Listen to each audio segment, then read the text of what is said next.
Factors, PSU banks में जबरदस्त buying हो रही है, देखिए पीएसयू इंडेक्स डेज हाई पे है। इन सारे फैक्टर्स के बारे में बात करेंगे। पंकज ऑफ कोर्स आज हमारे साथ हैं, लेकिन विराज मेहता हमारे साथ जुड़ रहे हैं। विराज एक बहुत ही सक्सेसफुल पीएमएस चलाते हैं बेस्ड आउट ऑफ अहमदाबाद, एक्वेरिस का पीएमएस, और वो हमेशा टॉप क्वार्टाइल परफॉर्मेंस में रहता है। हालांकि वो ये कहेंगे कि हम सिर्फ लॉन्ग टर्म के लिए इन्वेस्ट करते हैं, बट शॉर्ट टर्म में भी मैंने उनकी परफॉर्मेंस देखी है, काफ़ी अच्छी है। वो सब इंसिडेंटल होती है शायद। विराज, गुड आफ्टरनून। क्लियरली आपके जो स्टाइल है वो तो लॉन्ग टर्म ओरिएंटेशन का है अपने पीएमएस को मैनेज करने के लिए, बट आपकी परफॉर्मेंस शॉर्ट टर्म में भी काफ़ी अच्छी हुई है। तो बताइए, तो इस समय किस तरह से आपको बाजार के फंडामेंटल स्टैक्ड अप नज़र आते हैं, और लास्ट 3-4 महीने आपके पोर्टफोलियो के लिए कैसे रहे? अगर अपन देखें कि एज यू सेड कि हमारी हमेशा पोजीशनिंग 3 to 5 ईयर के हिसाब से ही होती है। हम जब भी कोई स्टॉक खरीदते हैं तो यही सोच के खरीदते हैं कि इसको 3-4 साल रख सकते हैं, क्या इसके फंडामेंटल्स हैं, क्या इसकी अर्निंग्स ग्रोथ अच्छी होगी, क्या इसकी अर्निंग्स डबल होगी नेक्स्ट 4 साल में, क्या इसका कैश फ्लो स्टैकअप करेगा। तो ये सब हम सोच के ही खरीदते हैं। लास्ट 3 महीने में हमने कुछ ज्यादा बदलाव किए नहीं है पोर्टफोलियो में। हमने एक आध चर्निंग करी है। हमने हमारे पोर्टफोलियो में जनरली 15 नाम होते हैं, तो हमने एक आध जो स्टॉक जो काफी reasonably they have done well हमारे लिए लास्ट 4 साल में, हमने एक स्टॉक को बेच के what we have done is कि एक दो ऐसी कंपनियां है स्नैकिंग में या टूरिज्म में जो काफी प्रॉब्लम से जा रही हैं पिछले 4-5 साल से, और मार्केट उनको अभी वैल्यू ऐसे ही कर रहा है, पर हमारे हिसाब से वो बहुत वेल मैनेज्ड कंपनी है। तो ऐसी कंपनियों को अभी देखना चाहिए जिनके 2-3 साल के आंकड़े ठीक नहीं है बट बैलेंस शीट बहुत अच्छी है और मैनेजमेंट बहुत अच्छा है। सेक्टर के लिए टाइम अच्छा नहीं रहा है, बट विद इन दैट वो मैनेजमेंट ने सबसे अच्छा करके दिखाया है, और उसकी वैल्यूएशन भी आपको ठीक मिल जाएगी। दैट इज एग्जैक्टली वो पोजिशनिंग के हिसाब से आपको सोचना चाहिए। तो वो सेक्टर्स में हमें लगता है कि कैपिटल गुड्स आप देख सकते हो, टूरिज्म देख सकते हो, सीमेंट देख सकते हो। तो उस तरफ हमारा झुकाव ज्यादा है अभी के हिसाब से।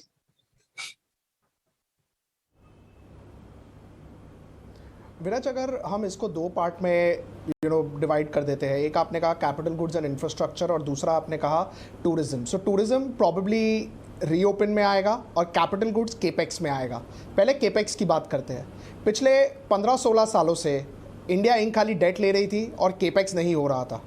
अभी सबकी बैलेंस शीट काफ़ी स्ट्रॉन्ग है। इनफैक्ट जेफरीज ने आज अपने एक रिपोर्ट में कहा है कि इंडिया इंक की बैलेंस शीट लास्ट 17 ईयर्स में इतनी स्ट्रॉन्ग कभी नहीं रही है। आपको लगता है धीरे धीरे कॉन्फिडेंस आके केपेक्स भी बढ़ेगा अक्रॉस द बोर्ड? तो हम ये पिछले 1 साल से कह रहे हैं कि अगर आप मार्च की बैलेंस शीट्स भी देखें और सितंबर की बैलेंस शीट्स भी देखें कंपनीज की, तो 2-2.25 लाख का नेट डेट उतारा है इंडिया इंक ने इन दैट लास्ट 1.5 years। अभी अगर हम इसको रोल फॉरवर्ड करते हैं, जैसे आपने बताया जेफरीज भी कह रहा है, हालांकि मैंने वो रिपोर्ट देखी नहीं है, but they are absolutely right when they say कि इंडिया इंक की बैलेंस शीट इससे बेहतर कभी हुई नहीं है लास्ट 15 साल में। तो केपेक्स कब होता है? अगर हम फंडामेंटल सोचे तो केपेक्स 2 टाइम पे होता है। एक, आपकी बैलेंस शीट ठीक है और डिमांड आउटलुक बहुत स्ट्रॉन्ग सस्टेनेबल है, और तीसरा पॉइंट आपका यूटिलाइजेशन 75-80% पहुंच चुका है। आई थिंक हमारे पहले 2 फैक्टर बहुत सही जगह पे हैं। हमारी बैलेंस शीट ठीक है और हमारा डिमांड आउटलुक फॉर ग्रोथ बहुत अच्छा है।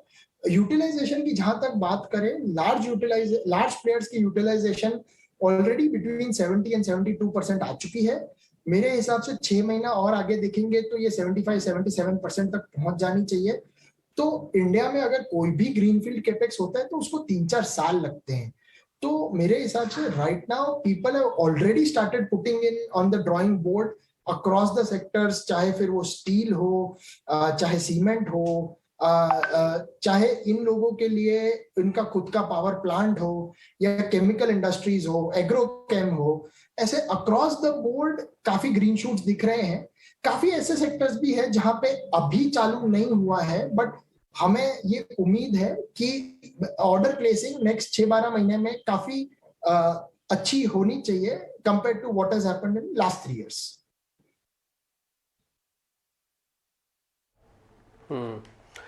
विराज, पहले तो बहुत शुक्रिया 18 आवर्स स्वदेश को समय देने के लिए। इस नए साल में आपसे मुलाकात हो रही है, तो पहले happy new year to you sir. Viraj, आपका जो पोर्टफोलियो है उसमें ना आपने एक डिलीशन डाला है, मन्नापुरम फाइनेंस। हम जान सकते हैं क्यों आपने इसको अपने पोर्टफोलियो से उसको बाहर निकाल दिया? ऑल्दो मन्नापुरम फाइनेंस का जो बिजनेस है उसमें तो सबसे ज़्यादा सिक्योरिटी है, गोल्ड रख के आपको लोन देते हैं और वो भी उसका भी 60-70% मिलता है सिर्फ। See, we generally would not like to talk about a particular company as such, पर मैं आपको ये बता सकता हूँ कि Manappuram did very well for us from the price we bought. The opportunity set जो हमारे पास था उसमें we had to sell something. It was one of those stocks where we do not really have a negative view, but we thought कि यहाँ से incremental growth, especially gold finance companies के लिए challenge हो सकता है. It isn't about Mannapuram, it is a segment as a whole. हमें लगता है कि growth will be challenging for all the NBFCs in this segment going forward, and we had better opportunities at least at that point.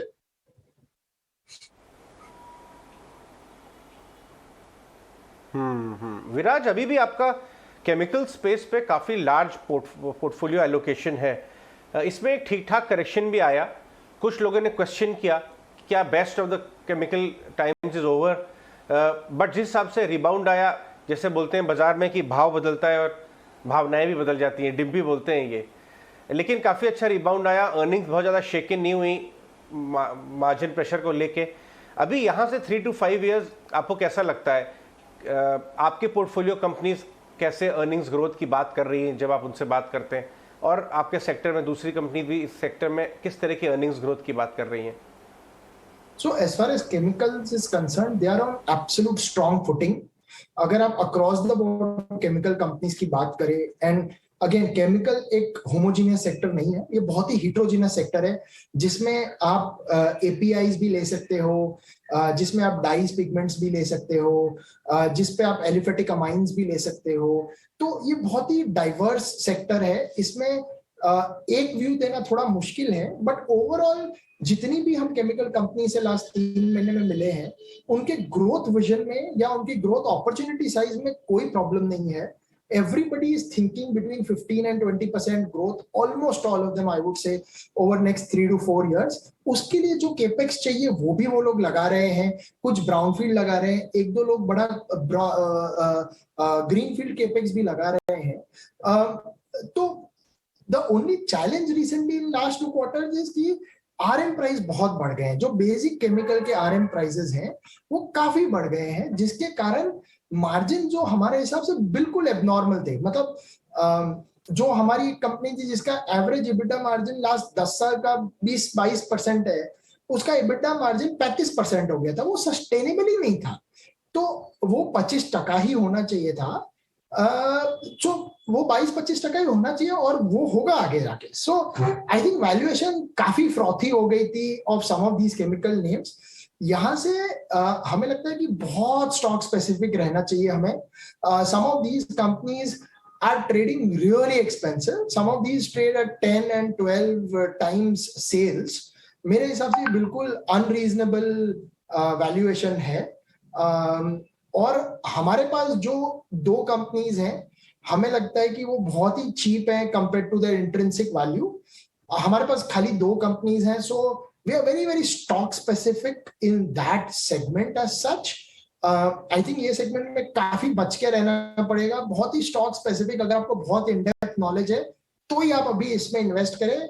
हमारे हिसाब से best of the time in this segment, at least as far as stock is concerned, is probably behind us. Right, आपने जो बात कही वो बहुत ही interesting है कि जो एक मैक्रो व्यू रहता है सेक्टर का, वो व्यू के हिसाब से री रेटिंग हो गई है, पर अब आगे जाके जो कंपनियां परफॉर्म करेगी उनको मार्केट ऑफ कोर्स रिवॉर्ड करेगा। मुझे एक बात समझनी थी कि जो shift of export from China to India हो रहा है, उसमें मार्केट शेयर की गेन की गुंजाइश अभी कितनी रह गई है। और दूसरा, मैंने SRF के कॉल पे लॉगिन किया था उनके रिजल्ट्स के बाद। सिमिलर विद विनिति ऑर्गेनिक्स, उनके इतने सारे मल्टी प्रोडक्ट्स हैं, तो आपको कैसे how do you differentiate between these chemical companies ये कैसे आप डिफरेंशिएट करेंगे? बिकॉज एक ही कंपनी इतने सारे वेरियस प्रोडक्ट्स बनाती है जिसमें छोटा छोटा रेवेन्यू करके और बड़ा बड़ा ग्रोथ आने की गुंजाइश रहती है. I think very interesting question, right? हमने इसके ऊपर काफी काम किया है. तो मैं ये बता सकता हूं कि जिस कंपनी जो speciality chemical is a myth, जो केमिकल आज स्पेशलिटी है, आई कैन अश्योर यू कि 5 साल बाद वो स्पेशलिटी नहीं रहेगा. Any chemical globally is a function of scale. विनती भी, या आपने विनती का नाम लिया, SRF का नाम लिया, डिस्क्लोजर के लिए we don't hold either of these, पर ये जो बनाते हैं इसमें ये लोग ग्लोबल लीडर्स हैं. तो अगर आप कोई कंपनी देख रहे हैं, उसमें one out of the 2 things होनी चाहिए. एक ये होना चाहिए कि या तो वो किसी प्रोडक्ट में या सेगमेंट ऑफ प्रोडक्ट्स में ग्लोबल लीडर है, ये ग्लोबली बहुत कॉस्ट कॉम्पिटिटिव हैं, और उनसे compete करना for other countries is just next to impossible, including China, which is why they'll keep gaining market share. So in some of these products that you mentioned, we are today at 35% market share globally, especially when you talked about Vinati. I have no doubt that they can be even larger at 50-60% market share. Same with some of the other smaller, larger companies as well, like BVs or Suvain. पर और दूसरी चीज ये होनी चाहिए कि अगर आप ग्लोबल लीडर नहीं है तो आपका प्रोडक्ट प्रोफाइल इतना डाइवर्सिफाइड होना चाहिए कि आपको 1-2 प्रोडक्ट के प्राइसेस या मार्जिन ऊपर नीचे जाने से आपको ज्यादा इंपैक्ट ना हो. इसका एक क्लासिक एग्जांपल है अतुल लिमिटेड. अतुल लिमिटेड 2001 से अगर आप देखें, 20 साल में इस कंपनी का EBITDA कभी नहीं गिरा, इररिस्पेक्टिव ऑफ कितनी केमिकल साइकिल आई गई, किसी प्रोडक्ट का साइकिल आया, किसी प्रोडक्ट का साइकिल गया, जो कुछ भी हुआ इसका EBITDA ईयर ऑन ईयर बढ़ा ही है, which tells me that they are an extremely well managed, extremely well diversified chemical company. तो अगर ये दोनों में से एक चीज नहीं है तो उस केमिकल कंपनी में मैं इन्वेस्ट नहीं करूंगा.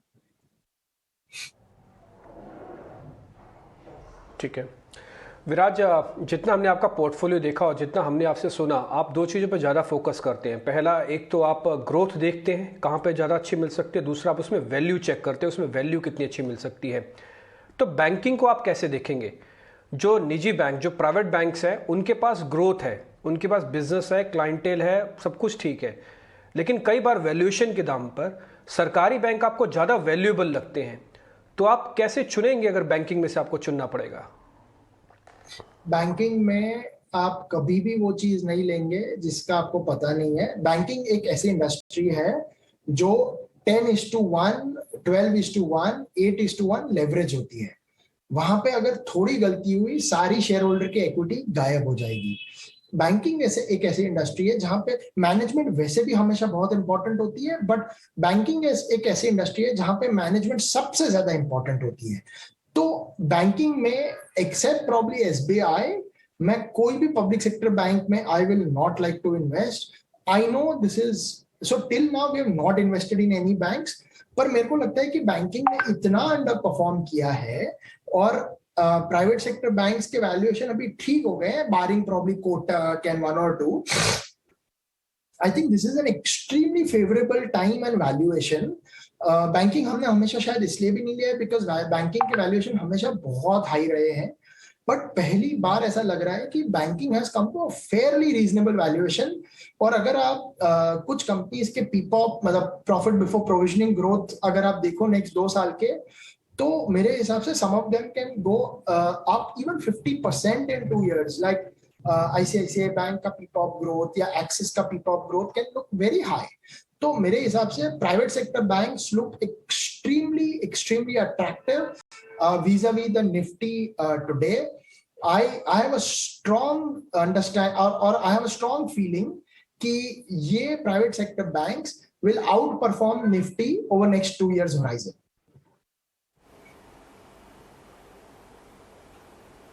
राइट. एक लास्ट सवाल विराज, वो है होम इम्प्रूवमेंट थीम पे.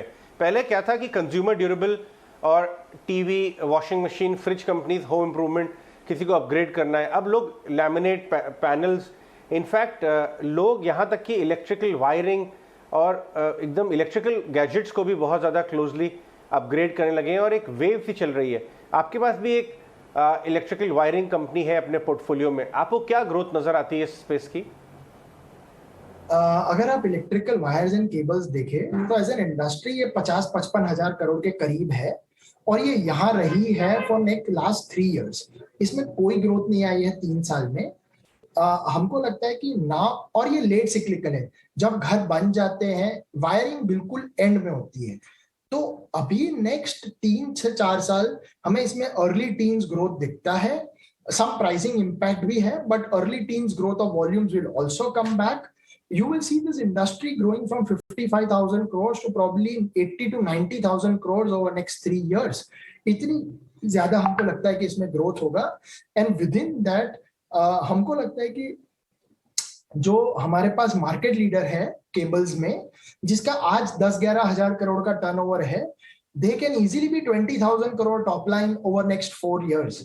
So इसीलिए हमको वो कंपनी इसमें सबसे ज्यादा अच्छी लगती है। हमको लगता है कि उसकी market leadership is absolutely unparalleled and unchallenged. तो हमको इसमें ग्रोथ दिखती है और हमको लगता है कि इसमें the best way to play that is through a market leader. Right sir, just एक आखिरी सवाल। आपने स्टार्टिंग में कहा कि रीओपन एक थीम है स्पेशली टूरिज्म में, जो आपको बहुत ही अच्छा लग रहा है। वो एक कोविड रिलेटेड अपॉर्चुनिटी आपको मिल रही है बिकॉज रीओपन नहीं हुआ है, कोविड केसेस बढ़ रहे हैं।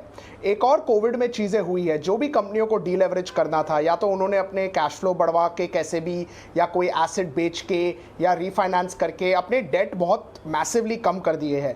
Companies like Tata steel, SAIL, Nalco, various others, even in cement sector, a lot of companies, even in chemical sector, जो हम पहले बात कर रहे थे। Say things get normalized after 3 or 4 months, tapering हो जाता है। How would you still value these companies? Do they have a structural shift in their valuation now? I think थोड़ा अर्ली है ये कहना कि स्टील और इस सब में स्ट्रक्चरल शिफ्ट है। एक एनॉमली है और मैंने इसके बारे में ट्वीट भी किया था probably few days back, a couple of weeks back, कि आप एक तरफ देख रहे हो cement companies are trading at ridiculously low valuations. If you actually think कि ये सीमेंट के margins are sustainable, these EBITDAs are sustainable, और दूसरी तरफ जो ये स्टील यूज करते हैं उनके मार्जिन्स भी डिप्रेस्ड हैं और उनके पी भी इसके कंपैरिजन में कम है कि मार्जिन नॉर्मलाइज नहीं होने। तो दोनों में से एक चीज तो सही नहीं है। I think market is at this point is kind of confused कि दोनों में से क्या सही नहीं है। हमको ये डिसाइड करना है कि एज एन इन्वेस्टर हमको क्या लगता है आगे जाके क्या होगा। मेरे को लगता है कि this kind of profitability is kind of unsustainable, और जिसका आरएम हिट अभी आया है, sooner or later over next 2 to 3 quarters they should be able to pass that on. And इसीलिए I do not really subscribe to the view कि steel companies can maintain this profitability. So ये मेरा view है। We generally don't play commodities, तो commodities पे generally हमारा view नहीं होता है, बट एज आई सेड मेरे को लगता है कि ये थोड़ा अनसस्टेनेबल मार्जिन्स हैं ओवर अ लॉन्गर टर्म।